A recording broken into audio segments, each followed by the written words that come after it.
Brownbag number 49. How can we reach a demographic that's representative of our actual public? Okay. I'm going to read this because it's important, even though you have it in front of you.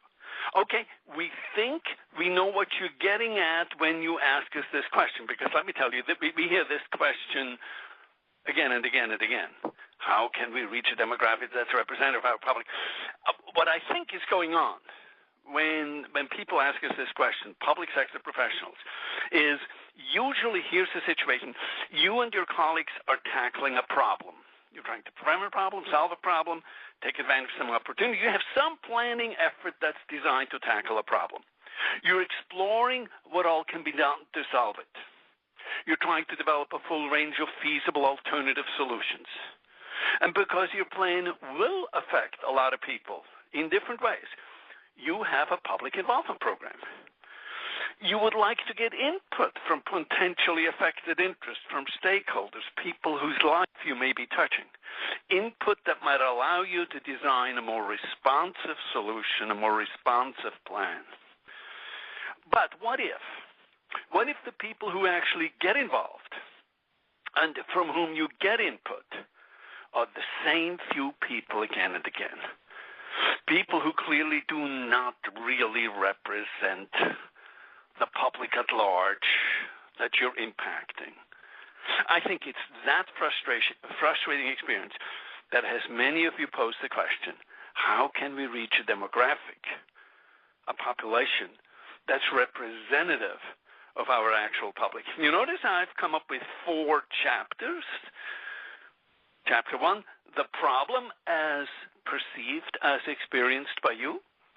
Chapter 2, the actual problem, and there's a hint there that the problem you perceive and the actual problem may not be the same. Chapter 3, representativeness. What the heck is that in public participation? Because we're interested in having a representative public, a representative demographic, a representative sample of the public. And then chapter 4, your takeaway.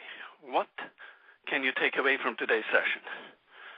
I think I've summed it up, what my main point is, in the title of that chapter. Successful consent building, successful outreach, successful public involvement depends more on inclusiveness than the statistical representativeness of your public involvement. You take the typical, of course there are atypical projects where this would not apply, but the typical project, either you take a transportation project, a water supply or water quality project, whether it's drinking water, wastewater, stormwater, an environmental conservation program or an environmental cleanup program or project, or a resource management plan.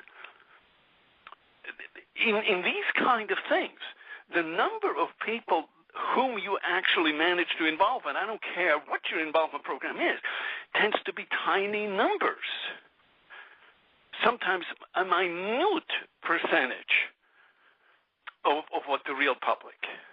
And of course, if you're holding meetings, the meetings tend to show that. Where it's just a handful of people show up when, in fact, you're trying to reach out to a very large public whom you know you're affecting.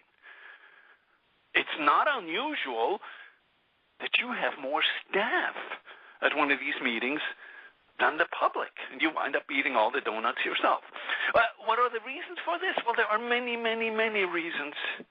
Let me just two really big reasons.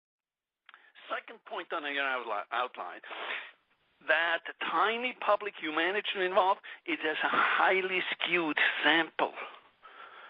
It's not statistically representative. It's not only is it skewed, it's systematically skewed towards the most heavily impacted stakeholders or interests. And it's skewed primarily towards the negatively impacted stakeholders. Another point on your outline, this tiny sample of people whom you manage to involve that tends to be skewed, it is mostly self-selected and self-promoting. Don't be surprised if their primary agenda is what's in it for me. Let's say you're designing a future public facility, maybe a playground, a road, a bike path, a regional park, a national forest management or something. While it affects a large public, the ones who will get involved will be the next door neighbor or those whose businesses it affects. That is predictable.